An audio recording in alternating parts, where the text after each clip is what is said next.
Okay, well, the number of participants seems to be relatively stable. So I am going to take the liberty of getting us started. And so hello to everybody. On behalf of Chatham House and Practical Action, I'm really pleased to welcome you to this webinar today, where we're going to be looking at how COVID-19 has affected humanitarian energy projects around the world. My name is Owen Graffam. I'm the Assistant Director of the Energy, Environment and Resources Programme at Chatham House. I guess I've been working on the humanitarian energy agenda for about 5 years now, really thinking about how the humanitarian system can better deliver energy for refugees and displaced people. But it has to be said that the majority of this work has really been delivered from the ivory tower of Chatham House. And that's why I'm really pleased to have this great panel with us for a discussion today, all of whom bring skill and expertise, but crucially, they also bring tremendous insights from the field, and that's what we're really going to focus on today. Before I turn to them and give you the housekeeping notes, I just wanted to briefly abuse my position as chair to say a few words of introduction and maybe to set the scene a little.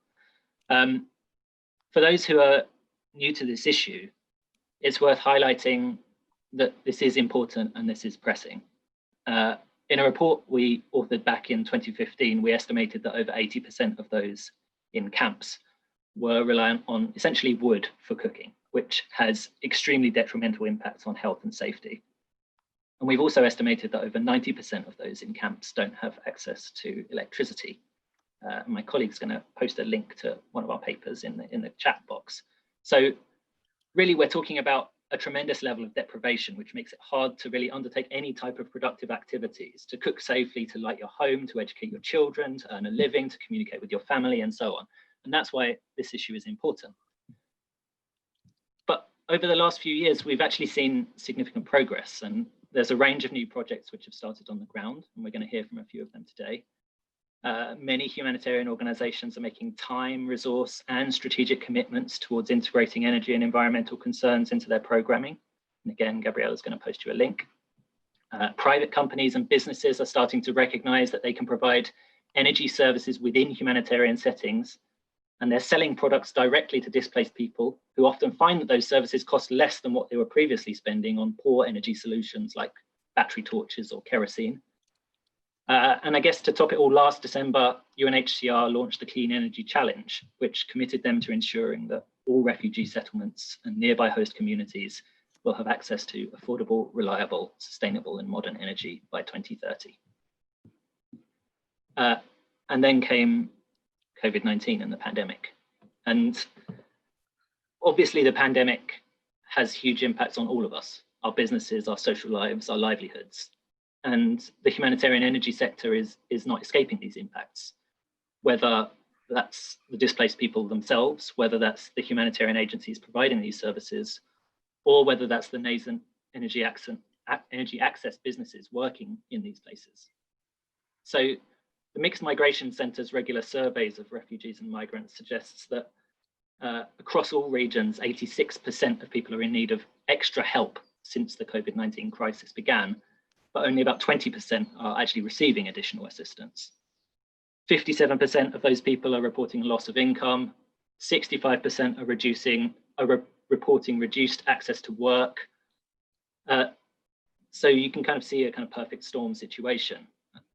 ACAP's survey of humanitarian operations at the same time showed that over half of humanitarian organizations thought coronavirus had an important impact on their operations, whether that's about limiting staff movement or repatriating international staff or quarantine policies, whatever it is.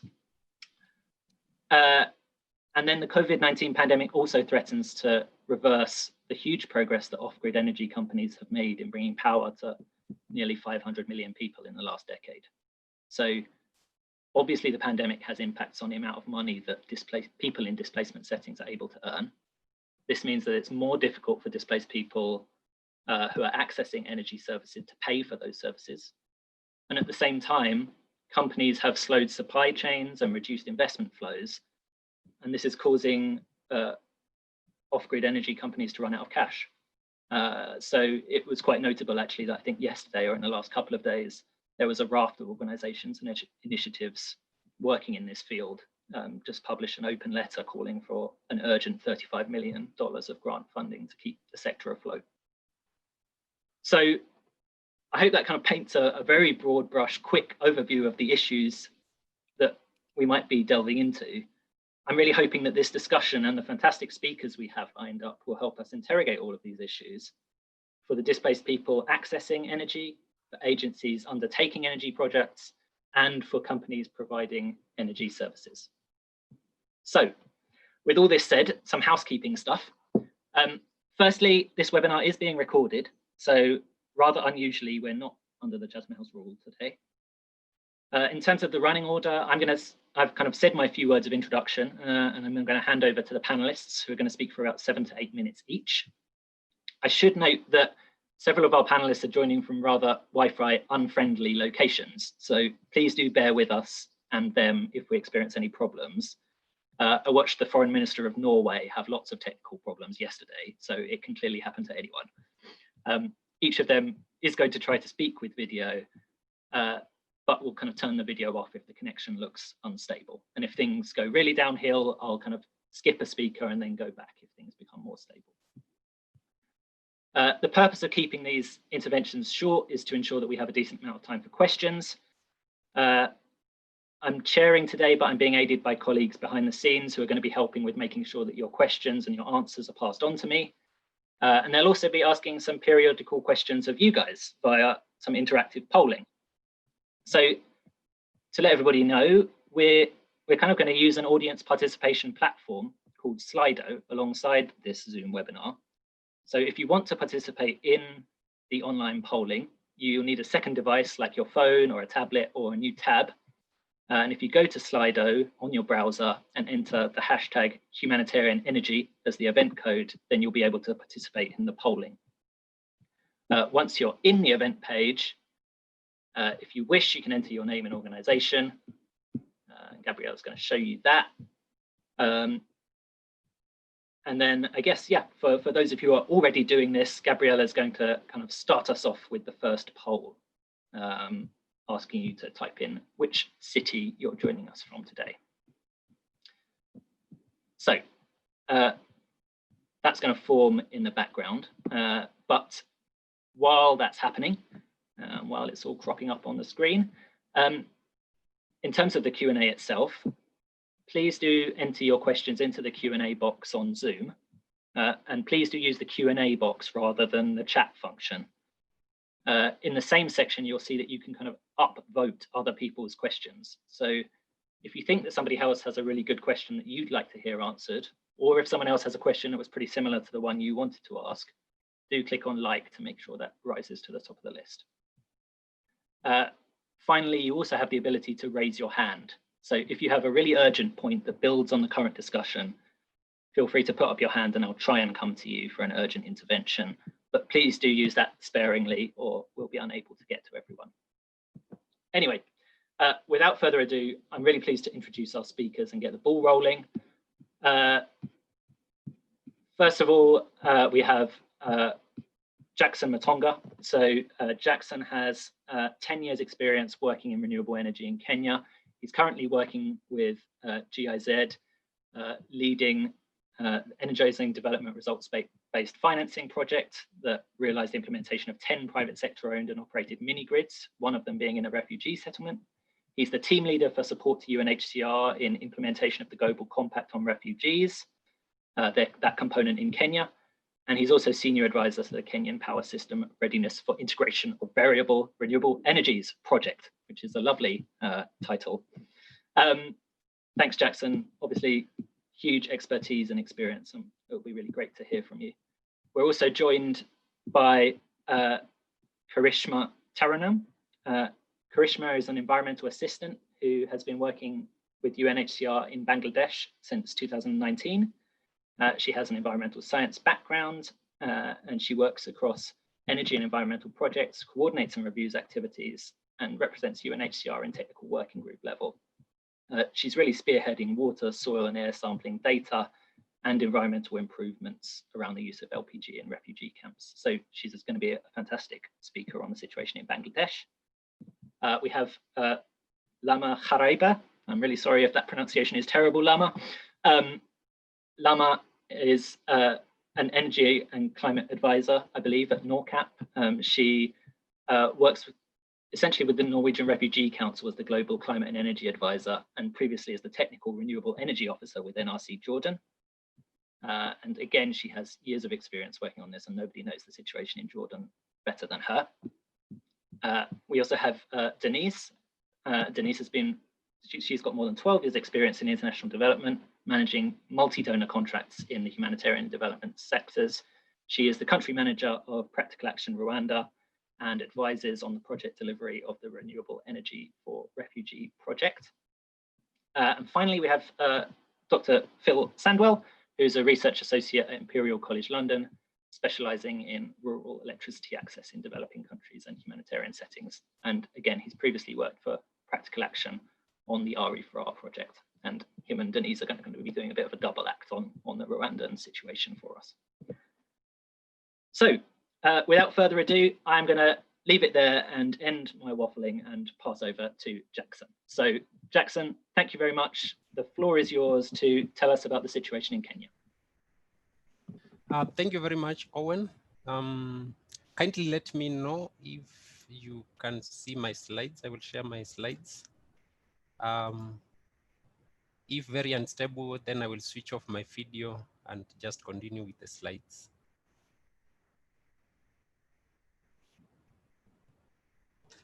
Are we good? Looks really good at the moment, Jackson.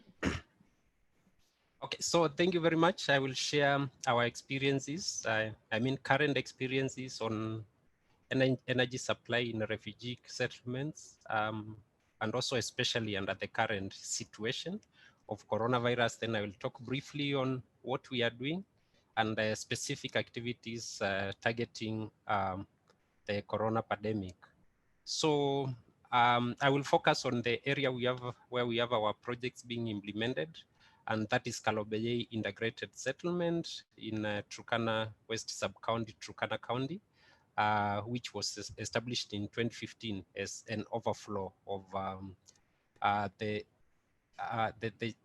Kakuma refugee camp, which geographically the area which was allocated got filled up. So the refugees had to be relocated to another place where they could feed, and they were taken to Kalobeye, which is around 25 kilometers from Kakuma refugee camp, currently with 37,500 refugees and 7,441 households. Under NDEF project, NDEF, that is Energy in Development, in 2018, we began a project in Kakuma Kalobeye refugee settlement, where we wanted to implement a private sector owned and operated mini grid. And here it was a challenging project to us. It was an interesting project to us. And actually, throughout the scoping of the project to implementation, it has been a good one, and we've got many lessons learned. So just to mention that this was piloted through RBF facility, resource-based financing, and we worked with a private company called Renewable Energy Kenya Limited. And for equity, we implemented 2 projects. One of them 20 kilowatt peak PV in the Kalobeye host community town. And as you can see in that photo, that is the village where the host community lives, relatively smaller than the settlement. And that's why we designed a fitting size for mini grid at that site with battery storage. And it's a purely green energy, no backup generator, diesel generator. At the moment, there are 128 connections, including households, businesses, and the social institutions. Additionally, we also implemented another mini grid project in Kalobeye settlement, serving only village 1. As I've mentioned, it's divided into 3 villages. But at this point, because of limitation in funding, we could only manage to supply a small section. And here we implemented a 60 kilowatt peak, which supplies part of village 1. And as you can see from that slide, we have at the moment 484 connection. And this one has a backup generator of 100 kVA. Then situation-wise, in terms of COVID-19 in Kenya, first case was reported on 12th of March, and the government went ahead and issued curfew restrictions on 25th of March and cessation of movement into and out of Nairobi metropolitan area, which is of interest here because Nairobi metropolitan area businesses within Nairobi support economically like 40% of the GDP in the country. So many services and goods are gotten from Nairobi. And recently the curfew was also extended. And unfortunately, we had one case in Kakuma refugee camp reported on 29th of April. No, 25th of May 2020. Before that, on 29th of April, the government had issued restrictions of movement into the camp. So no movement is allowed into and out of the camp. But interesting is on the power consumption patterns. Here I'm showing the power consumption of the two mini grids, the Kalobei host community and the Kalobei settlement. As I've mentioned, the corona cases were reported in March. Towards the end of March, the curfews and restrictions in movement were introduced. So as you can see from this graph, the total consumption per month in the host community mini grid, it kind of stabilized or remained constant after corona, but inside the refugees settlement, apparently the demand seems to be increasing. Here I have portrayed not so very clear about the percentage demand growth, just to be very precise on the two mini grids because they have different sizes. And as you can see, between September, October, when the mini grid was commissioned, the two mini grids, the demand, of course, spiked due to connections and the introduction of electricity. But alongside from November to around March, seemed demand growth in the host community town was actually bigger than the refugee settlement. But around March, it seems now in the host community town, the demand now went down, and in the refugee settlement, it continued to grow. Here is another interesting figure on average monthly consumption of households in the host community and the settlement. Apparently, households in the settlement consume more power on these average units per month, but there seem to be now some level of a meeting at around March. So around May, sorry. So as you can see, between March and May, when coronavirus came, apparently demand, consumption per household increased. Maybe it's because the curfew introduced, people spend more hours now at home or in their houses. And when we look at the businesses and institutions, the host community businesses were more affected. The demand went down, mean average consumption per month from March. But businesses within the refugee camp, apparently their consumption increased when coronavirus and restrictions in movement came into place. Those are the observations we are making at the moment. Just to say that we are implementing a project called Energy Solutions for Displacement Settings in Turkana West Sub-County since 2019 up to 2022, where we will support the county government to implement the KISEDEP, Kalobei Integrated Socioeconomic Development Plan, in access to sustainable and affordable energy solutions through market-based approaches, meaning private sector involvement. And we are focusing on 3 key areas on improving the policy framework. And here at the moment, we are developing the Turkana County Energy Sector Plan, which has been affected because we could not travel to the ground for baseline or raw data collection. So what happens here, we are adjusted and we are collecting that remotely with the local teams and also virtual meetings with key informants.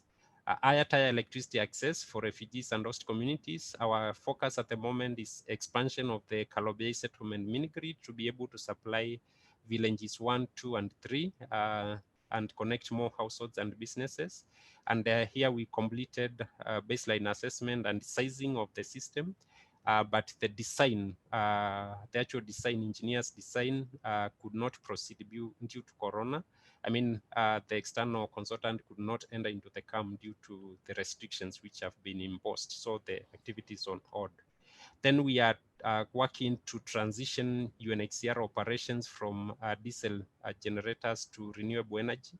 And here we are doing baseline assessment. We are collecting data on diesel usage and consumption patterns within UNHCR and other partners operations so that we can advise them on transitioning to renewable energy.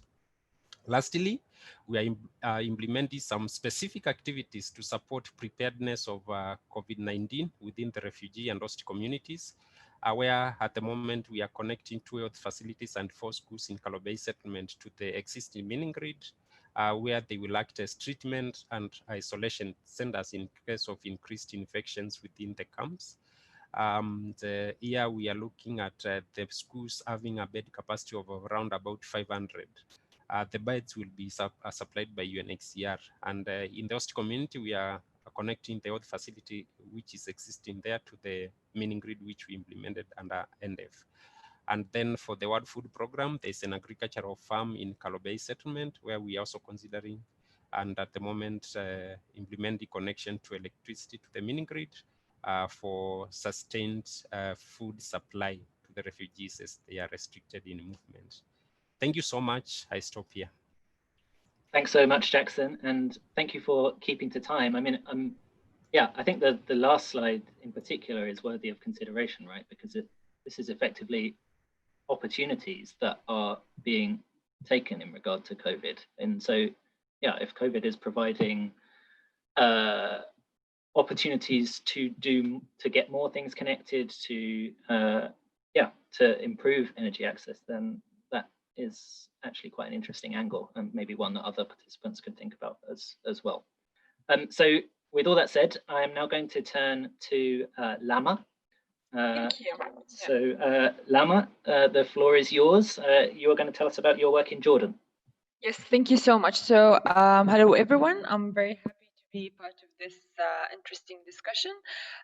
For us as the NRC in Jordan, the Norwegian Refugee Council in Jordan is actually working in delivering the renewable energy for refugees project component as part of our contribution with support with the practical action. In Jordan, we are delivering 4 main components. The first one is related to shelters to support Syrian refugee tenants and Jordanian landlords. The other thing is the education component, where we support public schools hosting large amount of students and being impacted highly by the Syrian refugees crisis. We have the youth component, where we focus on developing and building the capacities of youth, of males and females, and equipping them with tools and trainings, engaging them with the market, especially the solar energy market in Jordan.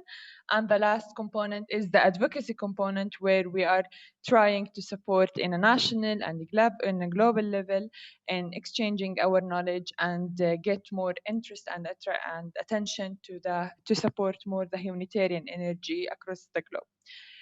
So if we zoomed in a specific to the COVID-19 crisis and what happened during the last 4 months, we can see it impacted not only the Syrian refugees, but also the whole Jordanian societies across all the governorates across the country. There was a strict measurement and economic consequences, and mainly for the energy sector. In specific, we tried to adopt the program and to minimize the risk of the COVID-19 contamination and to continue to provide the services to vulnerable population we always serve. When possible, we try to switch to digital and remote approaches, but it's unfortunate that most of the things that NRC is delivering as services requires actually a direct communication and field visit, technical work on ground. So it was one of the main challenges that we have been seeing. So in an operational, especially from our side, and especially for our project, we rely fully on private sector. We hire contractors to, for instance, to provide and install solar water heater systems, PV systems, do the rehabilitation works for both shelters and public schools. Even for the training component, we hired a a contractor who were capable to deliver this assistance. In that part, it was really hard because the government announced a general curfew and there was a limited movement and restriction in movement. So some of activities, mainly for the shelter and education component, were not being able to be delivered because the teams themselves were not able to go to do the needed assessment for the shelter, for instance, and were not able to ask the contractor to come and deliver their assistance. Some of the things, as mentioned, were happening online, especially related to the education soft component activities and providing learning for students and trainings for, let's say, teachers. But it's unfortunate that most of the operation were completely stopped around like 70%, which is something not really good. The other thing, as mentioned, the logistical issues, challenges, like the contractor were not able to deliver, which affected mainly the work plan that we already having, and our commitment to finish within the deadline, which is end of this year.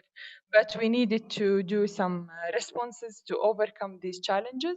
So we have so NRC in Jordan developed the COVID-19 SOP as per the head office recommendations in Oslo in a global level, and in a local level as per the Ministry of Health recommendations. In a specific for camps, some of around 20 of our staff were staying for nearly 2 months in the camp to ensure delivering the assistance for refugees and applying the SOP in different functional sites at the distribution center. It was something actually interesting to say that UNHCR in both camps, Zaatari and Azraq refugee camps, extended the energy supply hours from 12 to nearly 14, 16 hours because there was a lot of e-learning activities happening. And we had to redo our communication with our donors and to produce a new updated plans and activities to seek some flexibilities in certain area and consider, for sure, we considered like updates from all the stakeholders, from the government and from private companies that were working on in developing this new work plan and activities. We would say also for us, it was a really good opportunity also to fundraise. Especially for a cash project to enable refugees to financially co-op with the movement constraints which directly affected the livelihood opportunities and to be able to meet their basic needs as mainly rent, utility bills, water, and buying their hygiene items. A key learning actually aspect from the COVID-19, especially now after we get a new opportunity to test and try new things. So it's a really good start to build energy infrastructure for displaced persons across the world. For instance, like the UNHCR PV plant as an example in Jordan, it was a really good plan to help the refugees living in camps to be supplied with energy and especially to do the energy for water pumping, energy for health facilities across the world, not in specific in a certain place. Another thing, it's like really important to develop technological solutions mainly related to cash transfer as the mobile wallet, education application we need to focus on, especially for refugees that already dropped school for 2 years or 3 years on average. So I would say that there is a lot of learning in terms of COVID-19, and it was somehow, regardless that the challenges that we are facing, it was a really good opportunity to learn new stuff. So thank you so much, and that's from my side. Thank you. Thanks so much, Lama. Yeah, I mean, I guess it's a fascinating context that you're working in as well, right? Because 85% or something like that of refugees in Jordan are not in camps, they're in urban environments, and the majority of your work is responding to that. through solarizing hospitals, solarizing the schools, etc. So yeah, again, fascinating to hear all of that stuff, including the very practical things around how to deliver operations whilst socially distancing. I mean, yeah, very challenging, but yeah, very interesting to hear your thoughts. So thank you so much. So I'm now pleased to turn over to Karishma. Karishma is dialing in from Cox's Bazar in Bangladesh, and she's going to tell us about the situation in Bangladesh. So thank you very much, Karishma. Over to you. Hello, everyone. Can you hear me? Loud and clear. Yeah. I would like to start with a little background of our operation. We work in the world's largest refugee camp for around 1 million people from both refugee and host community. The camp area was actually part of a protected forest and habitat of endangered Asian elephants. Even though there was a pre-existing trend of deforestation, when the refugees came in, their demand for cooking fuel heightened the deforestation. Thus, particularly in our operation, energy and environment go hand in hand, where LPG support set the stage for reforestation efforts. Now, moving on to our COVID response, I'll start with energy interventions. We have done the electrical installation of a 150 beds isolation and treatment center. Using cleaner fuel always gets our priority. However, we had no other option than going for diesel run generator for this project because we had just 4 weeks to complete everything from designing, tendering, evaluation, procurement to implementation. The local industry's turnaround time during the countrywide lockdown was another challenge. Therefore, solar or hybrid system wasn't possible. All equipment were sourced locally and electrical designs based on what was available. The two 150 kilowatt generators supported system will allow higher than normal expansion capacity to scale up the facilities if needed in future. Moving forward, as medical waste can potentially spread COVID if not properly managed, we have brought oxyacetylene burner as a solution. Given that COVID attacks the respiratory system, a shorter and quick burn time is best. WHO support suggests 800 degrees, so paraffin or rice hulls were actually not suitable. This burn is commonly used across metal workshops, which produces as high as 4,500 degrees and can incinerate clothes, plastics, and needles quickly without producing much emission. We have also extended our support to the host community. Shodor Hospital is the main public hospital at Cox's Bazar, a district of about 2.5 million people. UNHCR undertook the responsibility to expand its ICU and HDU. E&E unit have designed the electrical system, set the standard, procured the electrical fixtures, and implemented the project within just 4 weeks. On a positive note, these facilities have been constructed as a COVID response, but these have increased the healthcare capacity for both refugee and host community and will remain as valuable resources in the post-COVID time as well. We are also trying our best to continue our LPG support despite the lockdown situation, because if LPG support stops, refugees have to go back to the forest to collect firewood, which will place them at greater risk of transmission. About 4,500 LPG refills are being distributed throughout the camps every day. Establishment of hand washing points and regular messaging have helped to raise awareness on physical distancing at the distribution points. So far, about 100,000 refugee families and 11,000 host community families have received LPG support, which helped to reduce pyro demand by 80% already. One challenge here is that people in the supply chain are getting infected, which is slowly straining LPG supply capacity. On the other hand, one slightly positive side of LPG support during COVID would be creation of more jobs. Before, at each depot, 10 to 15 porters would be there to carry cylinders for disabled, aged, and pregnant women. Now the number has increased 2 to 3 folds. As many people are quarantined, porters carried cylinders to their blocks. Now turning to the energy projects impacted by COVID, we're planning to distribute pressure cooker to bring more fuel efficiency and financial savings. From pre-pilot, we found that 40% fuel saving is possible. Therefore, we were actually about to start a pilot by distributing 6,000 units to further validate this data before scaling it up. However, this piloting is on hold as well, as any new distribution means extra pressure on the regular distribution, maintaining physical distance. We also had a plan to provide power to the key facilities in the camp through solar mini and microgrids. This has also dropped down in our priority list as we are focusing exclusively on health centers now. Regular monitoring and evaluation activities have been also impacted as we're avoiding data collection going door to door. On the environment front as well, we have taken a number of initiatives. Analyzing previous year's data, it was evident that elephant activity is higher during this time of the year. Hence, we are continuing our elephant response activities with utmost importance. Since the lockdown started, 610 elephant watchers have worked with little supervision, yet managed all the 15 incidents successfully while maintaining social distance and personal hygiene. Elephant response teams have shown great volunteerism despite delayed payments and shortage of elephant deterrents. On top of tackling two existing disasters, Cyclone Amphan appeared as the third one.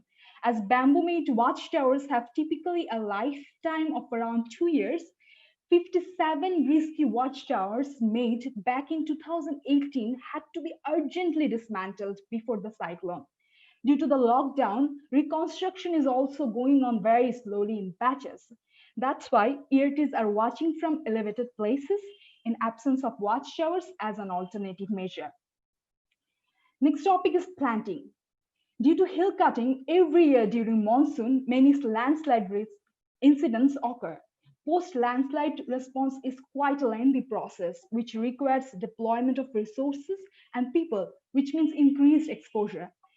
Even though at usual time we do 5 different types of planting, this year as a COVID response, we have reduced our target and are doing only targeted planting for slope and land stabilization as a preventive measure. To ensure availability of quality planting materials, we are managing our own plant and vetiver nursery, where we have prepared 150,000 seedlings. Simultaneously, we're doing regular care and maintenance of our 2019 plantation. Worth mentioning here, so far we have facilitated green coverage of 850-acre denuded and deforested area through the technical working group, as you can see from the picture. Now turning to the environment projects affected by COVID. Given that we have a reduced planting target now and we also missed the planting season due to the lockdown, the surplus overgrown seedlings require special care and maintenance, which has budget implications. Despite all the efforts, we have by now lost 4,000 seedlings already. Our planting program is actually a part of the master plan of implementing a blue-green infrastructure network in the camps. For this year, our goal was to connect the isolated plantings we did in the past years and to create that network, which is not possible this year as we had to reduce our target. Now, looking at water projects, excavation of natural canals, substreams, reservoirs, and field traps to reduce flood risk and to create more surface water sources are currently on hold as well. Lastly, on the assessment and testing side, elephant radio collaring, herd identification, soil study, regular water and air quality monitoring had to be also put on the shelf. So that's all from my side today. Thank you so much. Thank you, Karishma. And I'm very impressed by all of the panelists keeping precisely to time so far. So thank you, everybody. I mean, also that before and after picture is amazing in terms of tree coverage of the camp. So yeah, really fascinating. I'm sure there will be lots of questions for you. Thanks very much, Karishma. So now I'm pleased to go to our Rwanda speakers, Denise and Phil. I believe Denise is going to kind of lead us off with a bit of a kind of on the ground perspective. And then Phil is going to come afterwards and give us some kind of takeaways and some more top level thinking about what this all means. So Denise, I'm going to pass over to you and really looking forward to your intervention. Yeah, thanks very much, Owen, and thanks very much, everyone. I'm very happy to be part of this discussion. My name is Denise. I'm going to be talking to you through stories and experience from Rwanda. Phil will give you a bit of our approach, and we will be happy to answer questions about the project and the context in the Q&A question. But for these 8 minutes, I'm going to be focusing on refugees' voice.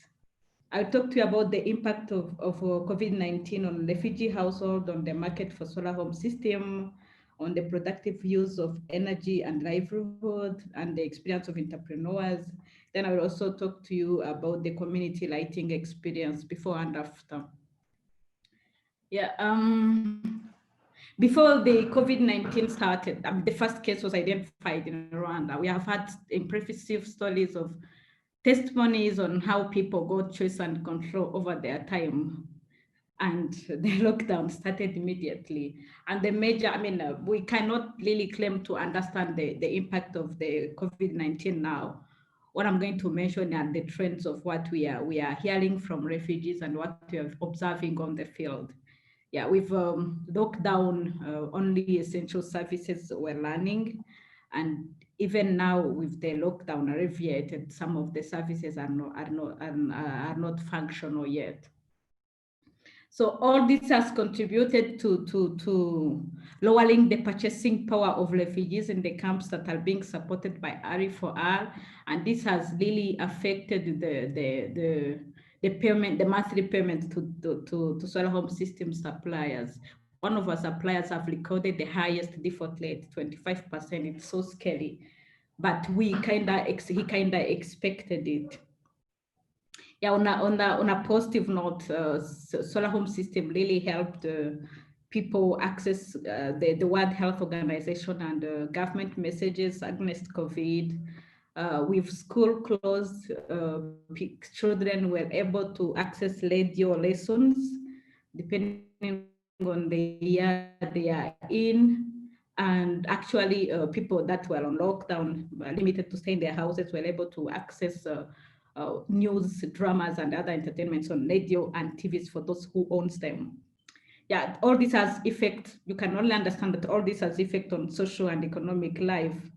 Let me take you through a typical woman in one of the camp. Namugisha is one of the refugee who heads he sells cooking oil from her home. She told us that before she had a solar home system, she was selling 20 liters per week, and she was losing at least at times that 2 liters per week, trying to pour oil from the gel can to small bottles, and she was losing customers because of how unclean the bottles were after pouring the water and having pleasure of serving customers on a candle after dark.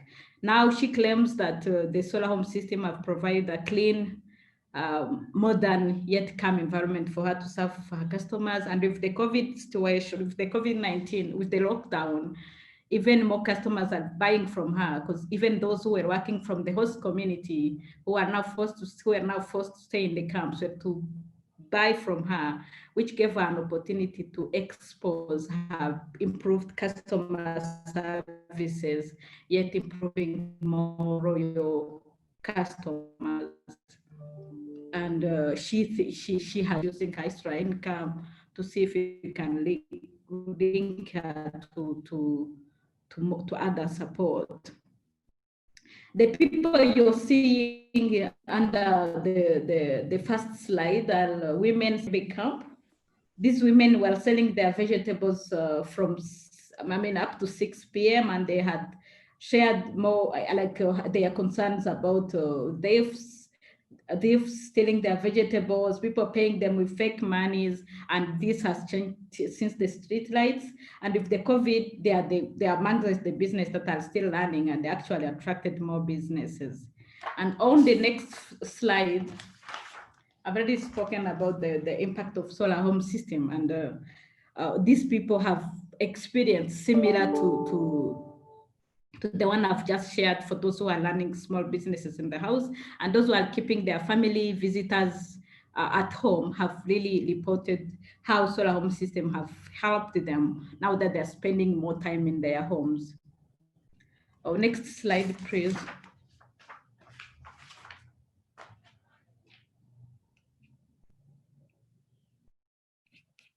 Oh, sorry, the slides are running faster than I do. I wanted to be on the third slide. Yeah, on the impact of productive use of energy for livelihood.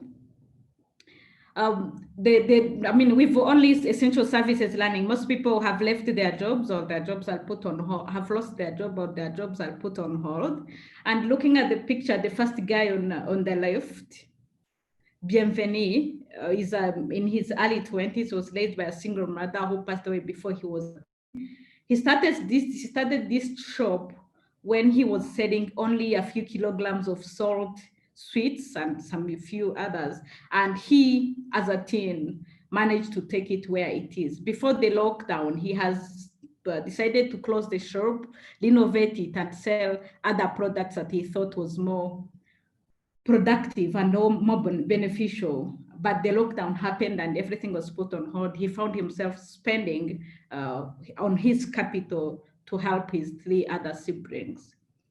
The guy in the middle is trying to access one of our productive use of energy, where he goes and talks to the trained individuals in the PU clinic about the business. And then Anosiata, the lady on the far end, I personally first met her when we were commissioning the street light, and I was heartened to the answer she gave to our supplier of the street light, when he was asking people to narrate the situation before and after the lights. People gave different answers about how safe, how clean, and how accessible facility were. But Anosiata was like, I called, if it was difficult for people with 2 legs, what about me? She's disabled. She runs a tailoring shop, and she was conditioned to leave the shop at 6 p.m. regardless of how many customers and how many work left. And with the street light and with a solar home system at her place, she was able to leave the shop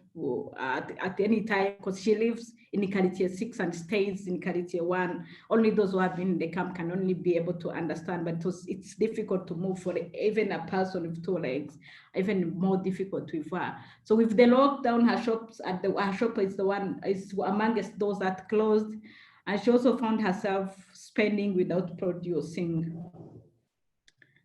On the slide 4. Denise, just to say 2 minutes left, please. Yeah, slide 4 for community lighting. Before we started installing the lights, I mean, we started in the camps actually, people didn't understand how, people regarded energy as a luxurious thing. And people were like, you can't put up street lights when we have more pressing issues, without actually realizing that some of those pressing issues were symptoms of not having energy. One of the camp manager quoted that it was very difficult to understand the badness of the dark until they saw the goodness of the lights. And security focal persons in camps expressed how street lights are helping them to respect social distancing and making sure that people are not hanging around after curfew hours.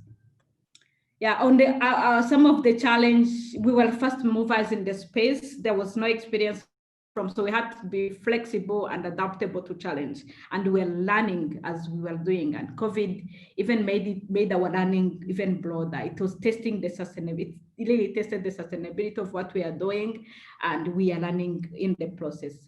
We work with multi-stakeholders, and we really needed to have local knowledge. We have the team in the ground talking to refugees and other stakeholders, making sure they understand the field we are trying to work in, and make sure that we understand their needs. And it's not a static situation, COVID just being one. We really had to be adjustable, and the more we understand the camps, the more we understood the issues. And it's a very undeveloped market, especially for clean cooking, timeline, budget, and the major constraints we worked in. And the opportunities the COVID-19 created and highlighted the need of energy in the camps. I will stop there. Thanks very much. Thank you, Denise. Really powerful illustrations of why energy is important in these settings. Phil, you're going to kind of come in with a top line perspective on the work in Rwanda as well, are you? Yeah, that's right. Okay, over to you. Phil, the floor is yours, Phil.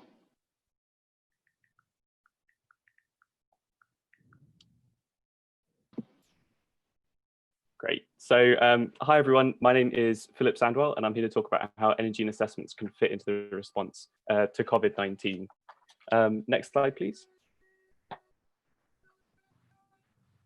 So most of us are quite far from displacement settings, probably most of us listening on this webinar. But we can still contribute to the discussion and the solutions in our own ways. So we've heard from the other speakers about some of the direct measures being taken to mitigate some of the effects of COVID-19. And it's important that we do have an immediate response to what is an emergency situation. But others in the humanitarian and energy communities can also have an impact by planning to support the long-term recovery. It's also worth thinking that, it feels like we've been dealing with COVID for a really long time. It's probably more likely that we're actually in the initial stages of this pandemic. So we can see some of the trends that are starting to emerge, but really it's probably going to be years before we really understand the full impact of COVID, if ever. But with this in mind, we should still be guided by the fact that our goals for sustainable energy and for energy access remain the same, but our methods of achieving them are going to need to change. So we need to think about how we can move towards those same goals now, but react and change course where necessary. And that flexibility and understanding is going to be critical. Next slide, please. So practical action, our approach to building this understanding is based around the idea of total energy access. So firstly, this is the principle that energy includes both lighting and cooking, households and businesses, community services like street lighting, as well as things like camp operations, health posts, offices, water pumping. And the needs and priorities of all of these groups should be accounted for to ensure that the solutions that we develop are inclusive and also sustainable. So for the Renewable Energy for Refugees project, we used a few different assessment tools. We had more than 800 surveys that were led by refugee enumerators. And we also had focus group discussions and interviews with households, businesses, community leaders, organizational staff. And by combining these approaches, we could do our best to fill in all those gaps and hopefully ensure that we had the most complete picture of the energy situation in the camps before designing our interventions. And that helped also establish a baseline for the impact of our project in the future. And quite importantly now, this serves as a bank of knowledge that we can build upon and come back to, so we can ensure that we're responding to those challenges as effectively as possible. Obviously COVID included, but not exclusively, there's been others too. Next slide, please. So the full results of our assessments can be found in a report that we really recently published, and we'll put a link in the chat to access that. Don't have the time to go through all the findings in detail now, but here are some of our recommendations for future assessments. So firstly, a dedicated period of data collection analysis can really pay off in the long term. Obviously, this depends on the nature and time frame of individual projects. And to be honest, will probably be more challenging now when we're focused on immediate response. But establishing a solid foundation is important. At the highest level, we believe that displaced people should be able to contribute to the decisions that are going to affect them. So this could be through direct or indirect contributions through things like surveys or interviews like we used, but could also be through other activities we followed on with through community engagement or awareness building activities, which are also an opportunity to bring in the private sector too. We think that our activities have really helped contribute to a more flexible response. So by taking the time to better understand the situation at the start, and hugely built upon by our monitoring, evaluation and learning work since then, we have the information that we can use to inform our decision making and responses. But, and this is critical, the voices on the ground are incredibly important for cross-checking those assumptions and making course corrections. So at Practical Action, we have some excellent staff working in the camps to build that community relationship and feedback into helping make the right decisions at the right time. Next slide, please.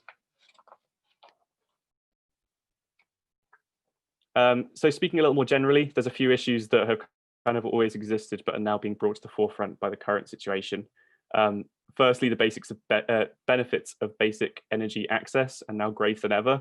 So we already heard how with social distancing and being confined to your own home, potentially, services like electric lighting and phone charging going from being a convenience to a necessity, although arguably they were already.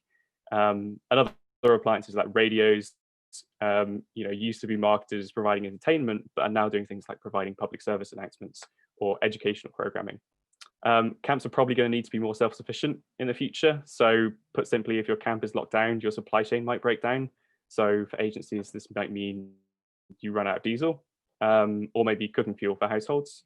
But having access to renewable power, so things like solar, can help provide more reliable energy access. Local capacity building is a necessity, although really it was already. Having a trained local presence in the camp, be that technicians, sales agents, field coordinators, or anyone else, are critical in keeping those essential services up and running. And I think it's safe to say that the ability to bring in experts from elsewhere, so from around the country or even overseas, is going to be compromised for a while.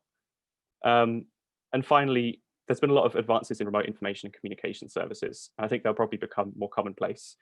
So these advances can help predict issues in advance with electrical systems that can become even more important when camp access is not always available and needs to be planned in advance.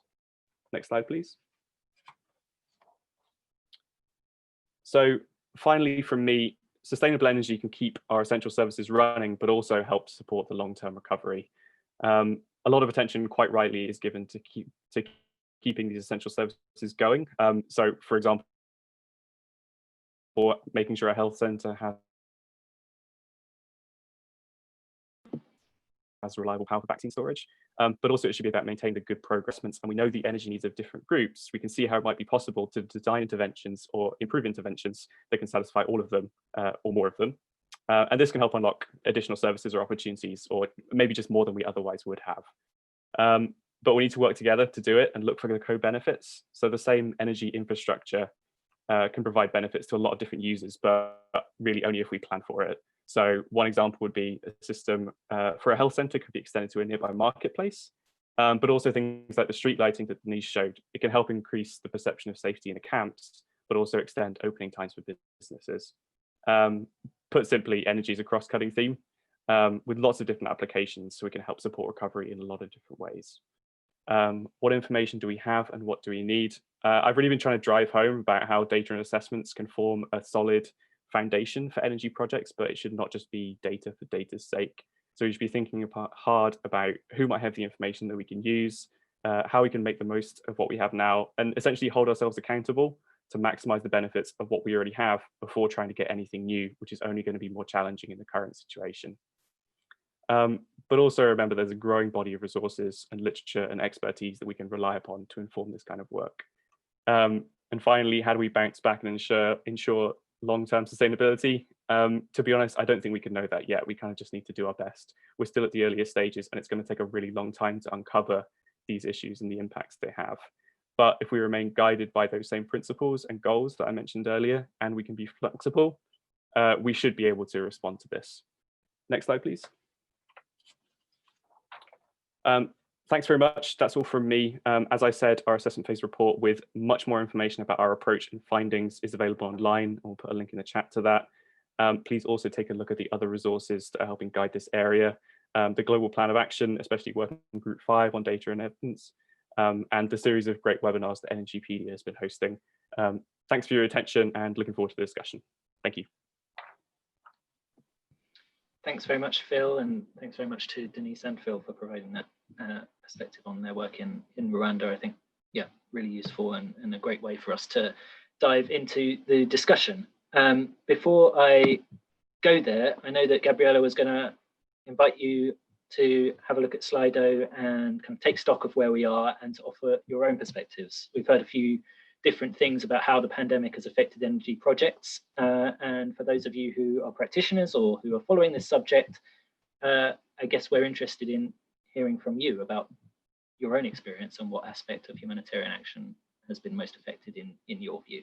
So while that's going on, I'm going to kick off with the first question. I'm going to dive straight into some that have come in already. So please do get typing your questions if you have them. I'm going to go to one from, I think it's Michaela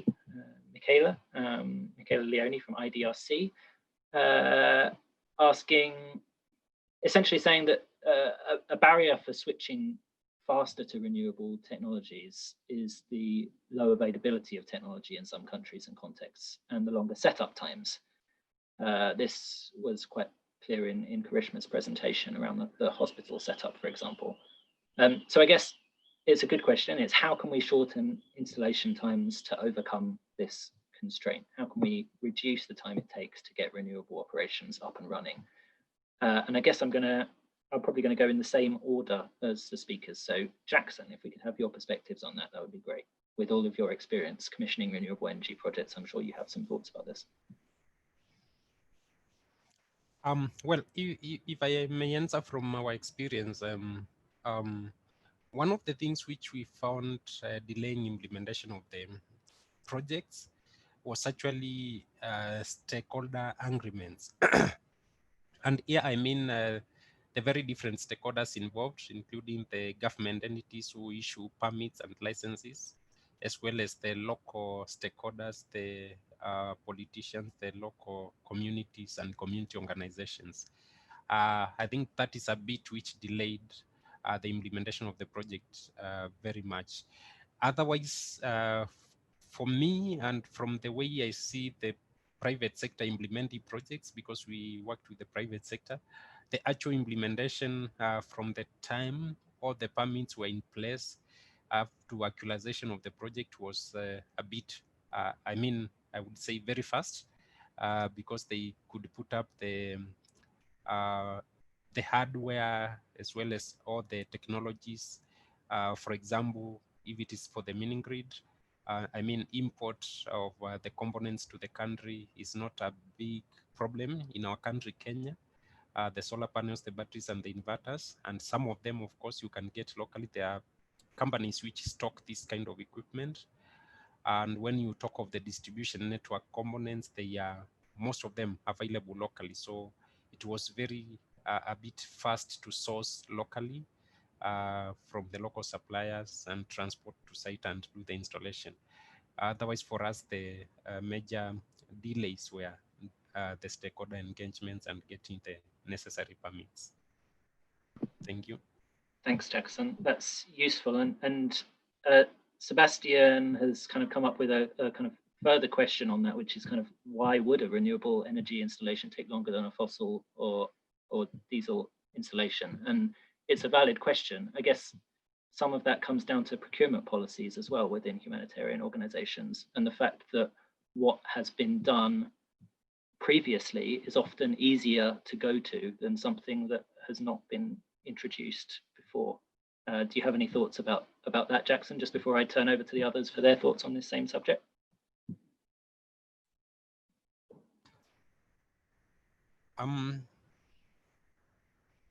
For us, because of the nature of the business model, I mean, the private sector we supported, they owned the project and they operated profitably because they charge the end users for these services they give, I mean, the energy services. So conceptually, it is the private sector to do the engineering, procurement, and construction. They don't have to go through the procurement rules of UNHCR or GIZ or any government entity. So for this also, we found, them implementing the projects faster. And for me, yes, I would say the renewable energy project took implementation took faster than fossil fueled power plant. Thanks, Jackson. That's really useful and very, very concise answer.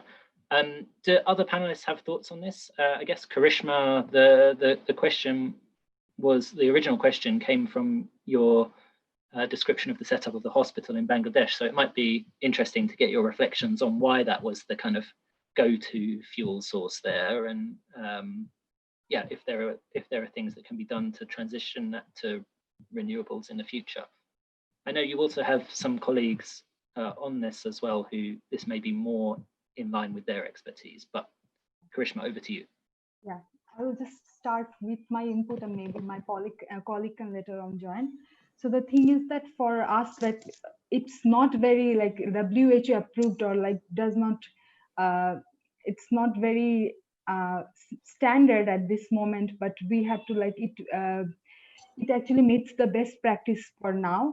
And also the thing is that solar power actually takes a lot of space for the setup, and we have a very problem of having space in the camp. It's really congested, and like as I mentioned in the presentation, that there is 1 million people in the camp within very limited space. So it's one problem. That's why we couldn't go for solar. And also like waste disposal is a problem here. And maybe Paul can come in and have further comments on this. Paul? Okay, bear with me. I'm just going to try and give Paul the floor.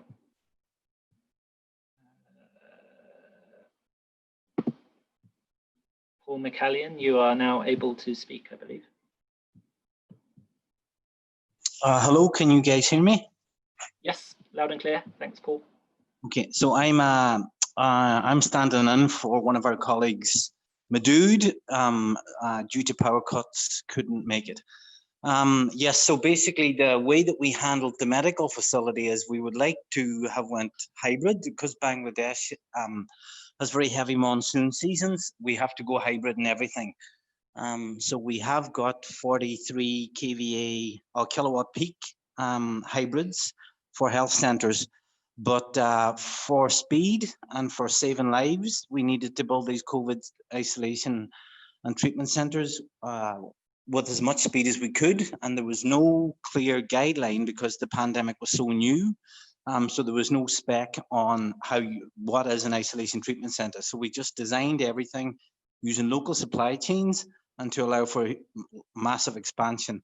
And then in waste disposal, we just again knew that we had to burn everything. We had to kill this virus. So then the local supply chain again dictated that oxyacetylene was probably the best market. That's it, really. Thanks, Paul, and thanks, Karishma. I hope that answers people's questions on that side of things. I guess, Lama, I don't know if you want to come in on that question specifically around kind of procurement and getting renewable energy projects set up versus fossil fuel projects, but there's also a specific question to you about staff staying on in the camps.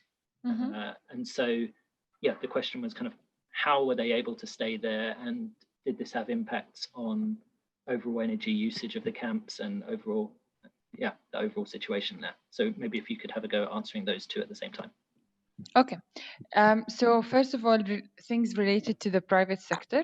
It's really important for us, especially for the renewable energy project within a humanitarian context, to consider a true and a common ground between the humanitarian agencies and the private companies, because we're still quite learning about how to partner with them, how to give them access to what we are doing already. So it's worth mentioning that some of the humanitarian agencies, actually mainly NRC, to update our logistics and the procurement processes, because somehow they are a bit outdated and related to classical tendering and the procurement processes, because now it's somehow different with renewable energy, and there is a really good potential to do some long time contracting related to maintenance, operation, maybe things related also to generating electricity as the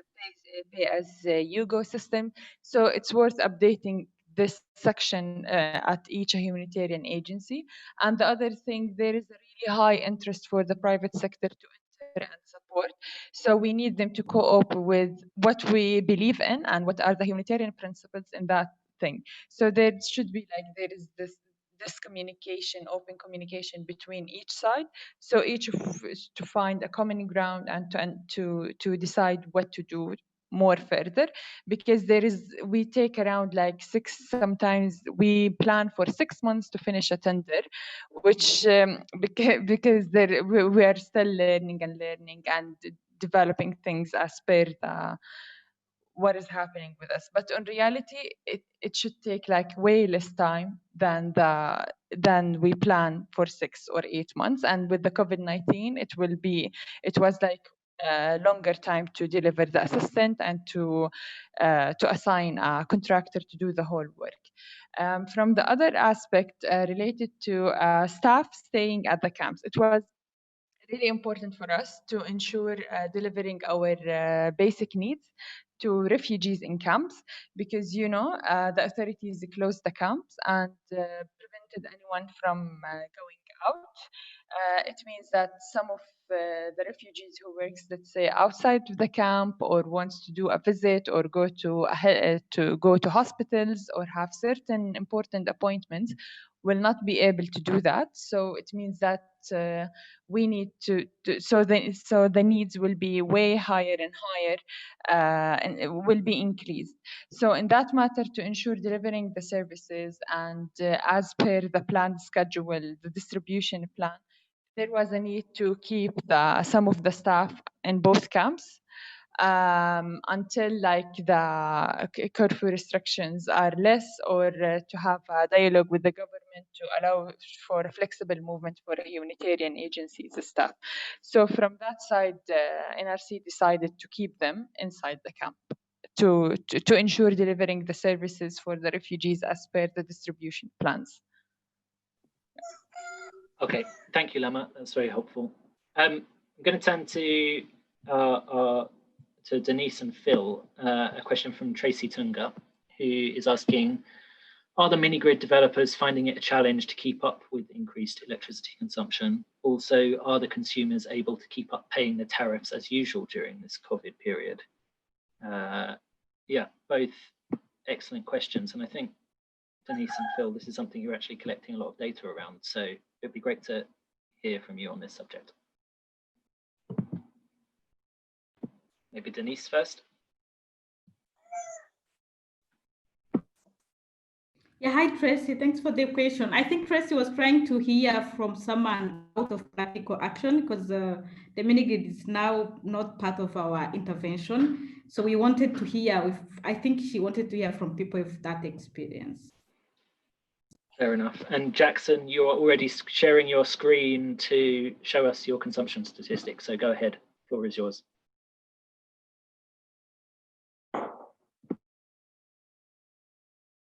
Jackson, I think you're on mute still.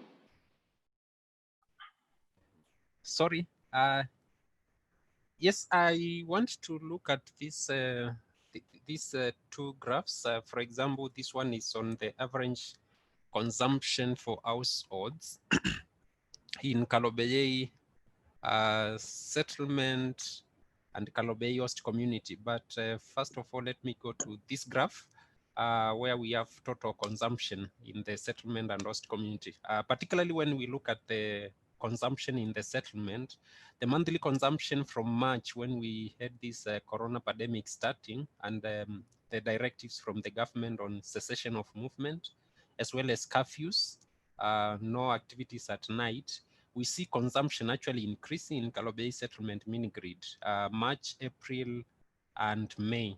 So what does this mean? This means, of course, strain to the generation resources. And of course, this means, because I shared the components of the Kalobeye mini-grid, that the private company has to run the diesel generators. Unfortunately, he has to supply the needs of the customers, and he has to do this through ramping up the available power through running the diesel generators. So this is how they are adapting. Otherwise, for the consumption in the host community town, it is still sufficiently met by the mini-grid there. And I want also to mention that the two mini-grids, or rather the one in the host community town, was designed such that increase in size would happen at year 5. So at the moment, they are able to meet this increased in demand. Okay, thanks, Jackson. And there's a question from Paul Quigley to you as well about whether there are meters installed in households and businesses. Are people actually paying for the electricity that they use? Yes, there are meters installed. These people are paying, actually prepaid meters, so they have to pay before they use actually. And I want also to reiterate what one of my panelists I think it was Phil who said that for this kind of services, also for electricity services, it is good that you provide them at a fee, even to the refugees. They should participate in their own development, because we are providing electricity not only for household consumption, but with a focus of improving their livelihoods, getting them into productive uses and productive engagement and job creation. So it is very good if you could provide these services at a fee that they appreciate the service they are getting. I am always impressed when I walk in the camp and I talk to the beneficiaries and they complain to me that there was power cut out last week and we are not getting this service, and it is something that we have paid for. So they are up in arms against the private company who is providing this service. So it's very good for them to appreciate and use it productively. So yes, they pay through prepaid meters. Thanks, Jackson. That's useful. I guess it does raise the question of how are we responding to the energy needs of those at the very bottom of the kind of income pyramid. There are a number, we know from all of the surveys that we've done, that there's a very significant number of people in refugee settings who can't pay even these very small amounts that are being charged. And so, yeah, it does leave a very significant outstanding question about how we are meeting the energy needs of those people. But maybe that's something for all of us to reflect on before the end of this webinar. I'll move on with these questions. We've got 15 minutes left, so please do get questions in if you have them. Anne Tran from the MEX project has asked whether those practitioners installing PV mini grids or solar home systems, do they consider electrical cooking systems as a viable option? Which is a really good question and something we all need to consider as well. So I guess maybe if I ask Denise and Phil first, and then maybe Karishma in the Bangladesh context. Denise and Phil.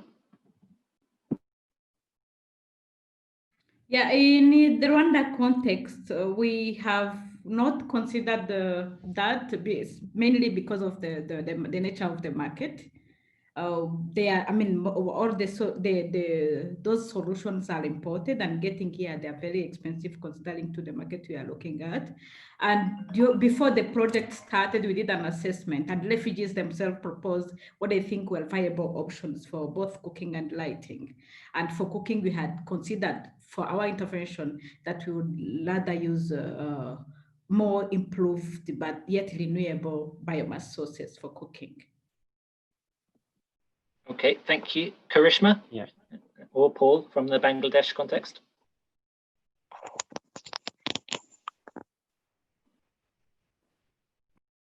Hello, can you hear me? Yeah, we've got you, Paul. Okay. The question specific was the one on like how innovative people can be, or what was your question? No, it was about whether electrical cooking systems had been considered as a viable option in they're definitely not. They're definitely not within Bangladesh due to the low amount of sunshine and the length of the monsoon season. And as far as we understand, we've talked about this a few times within the unit, the conversions, the high amount of losses for electricity to be used for cooking at the moment, the market doesn't seem to be there, although we could be wrong because we're very focused in field. So no, it hasn't been considered. And the fuel supply chain indicated LPG. So that's where we're at. We're now just focusing on energy efficiency so that we can make it a lot more sustainable. Okay, thanks, Paul. I'll keep moving through the questions because I'm aware of our limited time now. There's one, I'm going to do one at the bottom from Esther Wanza, who has asked, well, she's saying that vandalization of projects has been a key challenge, especially standalone PV systems, I guess. So how have people been able to overcome this?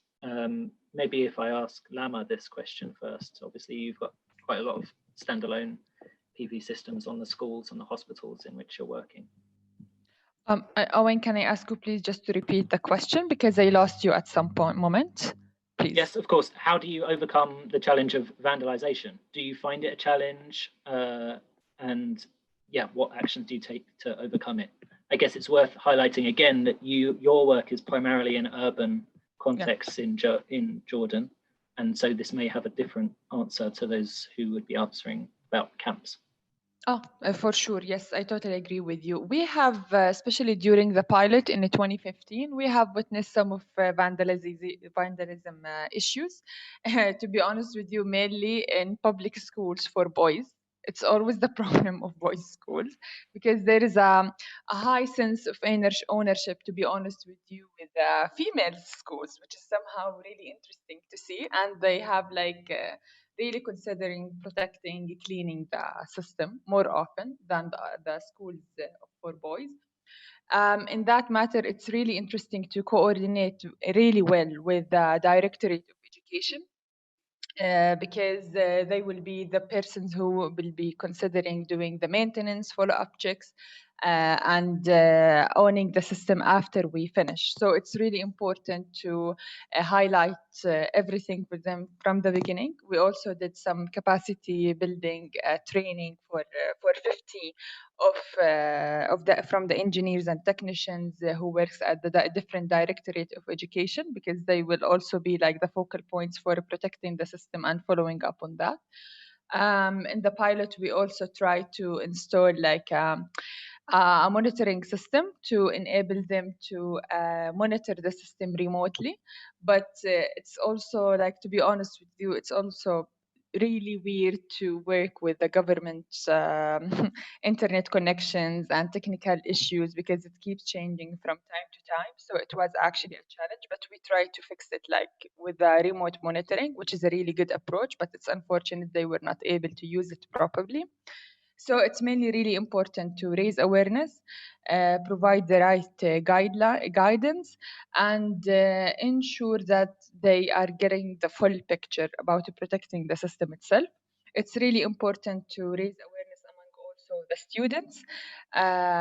So there was a lot of sessions related what is the system, how the system is supporting the school, also to show them some differences in the electricity bills coverage. So mainly it's related to the sensitization activities to enhance the sense of ownership. Thanks, Lama. That's really helpful, particularly for directing us towards solutions. Jackson, I know you wanted to jump in very quickly on this point. Yeah, on vandalism, we have also witnessed it in the camps here in Kenya, especially in Kakuma, and there I'm talking about vandalism, especially of these standalone solar street lights and solar installations in institutions. So what we are witnessing and seeing now is these institutions going to centralized systems. And like, for example, the World Food Program is currently now piloting the installation of a centralized a PV system with storage. Then they connect to several street lights within the camp. So this is an approach they are using, and also brings in the concept of operation and maintenance, because the standalone systems are not well maintained. They fail also faster. So the centralized systems provide more sustainability and avoid these vandalisms. Thank you. Thanks, Jackson. That's really helpful. I'm now going to ask each of the speakers for any final reflections. There are kind of a couple of outstanding questions left, which I'll just read before I go through everybody. And yeah, the speakers are welcome to either answer any of those questions or to just offer some final thoughts. So Sebastian has said that necessity is the mother of invention. Can we imagine the significant innovations that come out of camps, and camps turning into innovation hubs, which lead the way for broader application?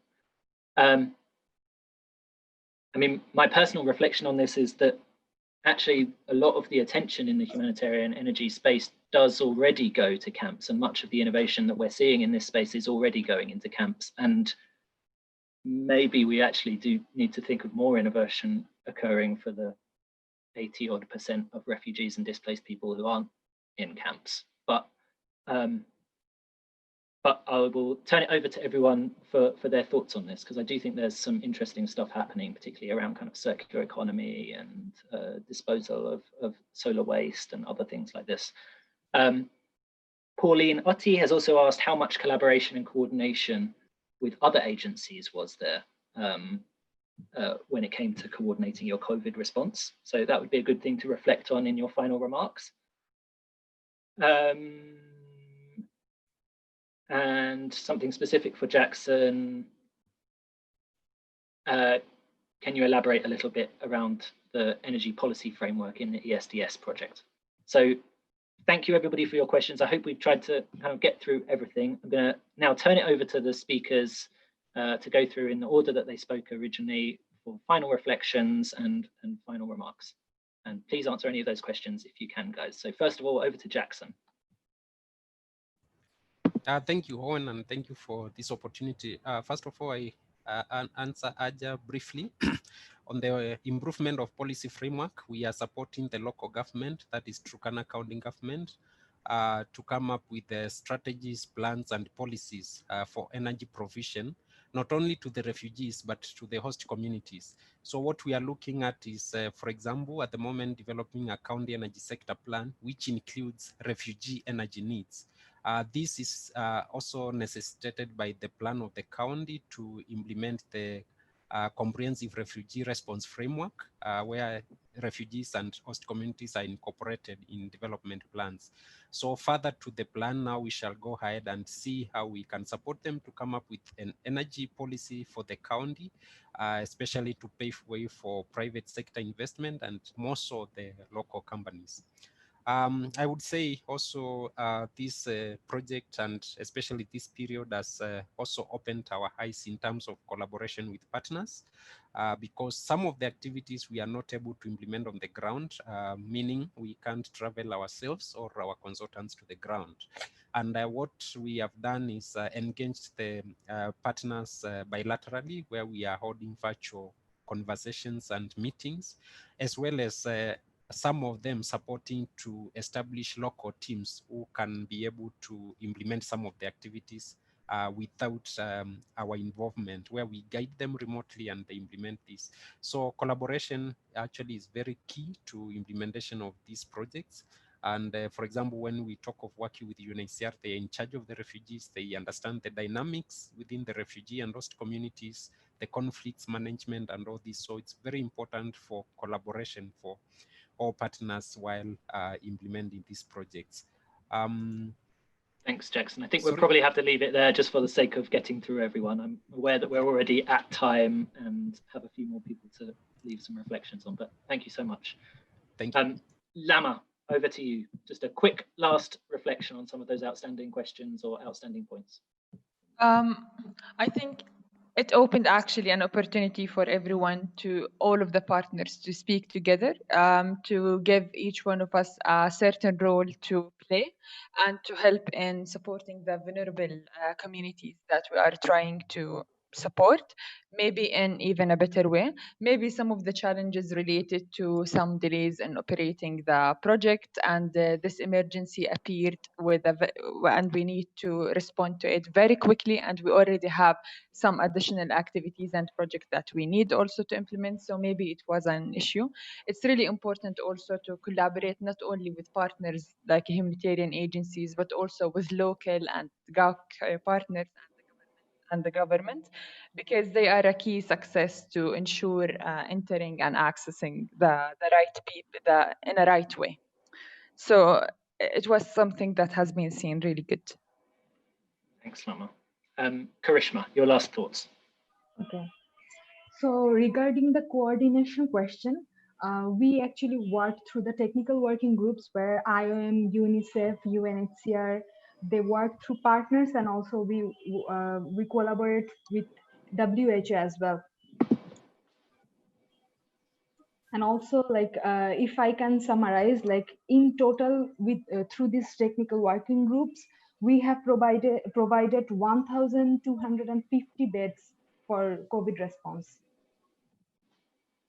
Thanks, Karishma. Denise. Yeah, for the coordination, we also have refugee coordination meeting at the national level and at the camp level. And during the COVID-19, UNHCR is coordinating the budgeting of all actors. So the coordination is there and really good. And also for switching first to renewables, I think it's very important to enable the environment of the renewables, talking to the government to ease, especially at least in Rwanda, to ease the permitting processes, which makes the first faster than the renewables. Thanks, everyone. Thanks, Denise. And finally, Phil, final reflections from you. Yeah, thanks, Owen. Thanks, everyone. I think for those of us that are a bit further from the field, I think now is the time to reflect on what we can do individually and organizationally. Firstly, to respond and support our colleagues that are, providing that emergency response, but also how we can plan for the long term. So I think quite rightly, a lot of attention is being given to health centers, but in terms of, if we can use them as the way into account for a larger renewable energy system, for example, using a health center as an anchor load and spreading that benefit to other users in the camp, I think we have a lot of opportunities to just do that kind of planning and reflection now, and kind of capitalize on the fact that, things are going to have to be paused for a little while, but we can use that time productively for planning for the long term. And also, when things do start opening up again, we're going to need to validate any of that work we do on the ground with staff in the field. Thanks, Phil. I could not put it better myself. That's a lovely way to end, really, with some reflections on what we can do from further afield. I want to say that Gabriella is about to post a final kind of poll for everybody on Slido. So please do participate in that poll, and there's a little survey afterwards as well. So if you can fill that out, that would be great. But while you're all doing that, just want to say some thank yous. Thank you to all of our fantastic speakers. It's been a real pleasure to have you, and thank you for taking the time and enlightening us with things that are happening on the ground around you. Thank you to our partners, Practical Action, who have been a joy to work with all the way through our collaboration, and continue to be a great partner. And thank you to everybody who's participated in this webinar for joining and asking such excellent questions. We're going to circulate a recording of this discussion, and there's going to be a link to all the resources we've been mentioning today. So all your feedback on today's event is welcome, and anything that you can put in the survey would help us in the future. So thank you to everyone. I'm going to now close this webinar. Thanks again, everybody.